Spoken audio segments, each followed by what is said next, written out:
The International Space Station is expecting guests for dinner tonight. 3 new crew members will arrive after a speedy trip on a Soyuz rocket. NASA's predicting it will be the fastest trip to the station ever made.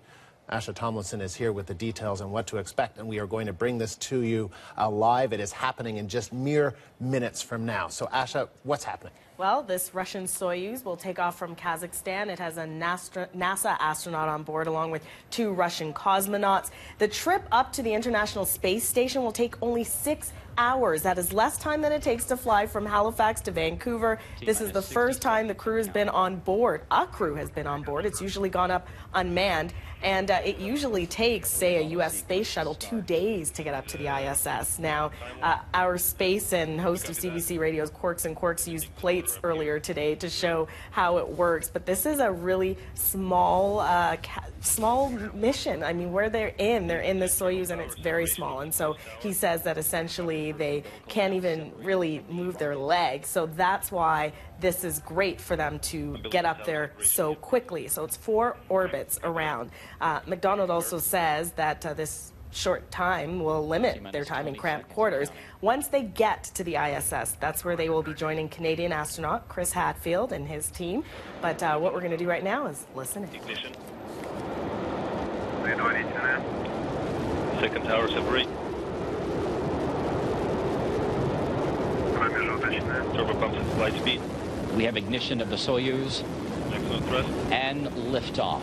Liftoff as Chris Cassidy, Pavel Vinogradov, and Alexander Mazurkin are on a fast track to the International Space Station. Liftoff and everything's stable. Vibration with the norm, everything is in nominal condition. 20 seconds. The rocket is in we're getting nominal telemetry on. 30 seconds into the flight, the rocket is nominal. The crew is doing well. We have good first stage performance. The Soyuz delivering 102 tons of thrust from its 4 boosters and single engine. The first stage of the Soyuz measures 68 feet in length and 24 feet in diameter. It is burning liquid fuel for the first 2 minutes and 6 seconds of flight. And if you're just joining us, this is a Soyuz rocket that is taking off for the International Space Station from Kazakhstan at this moment.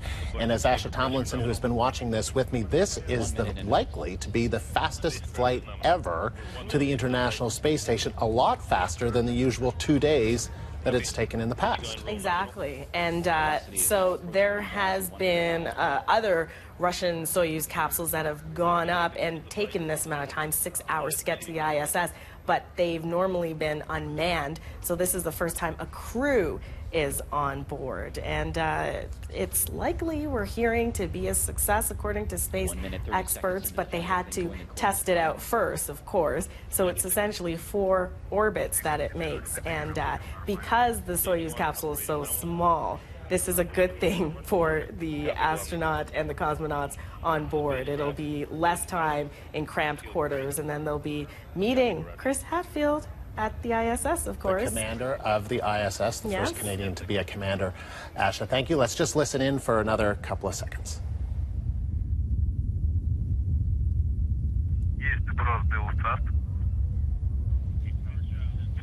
2 minutes, 5 seconds into the flight, the 4 strap-on boosters have now been jettisoned. These have completed their job and have dropped away at an altitude of 28 statute miles. The Soyuz is traveling at about 3,350 miles an hour now. Vehicle stable.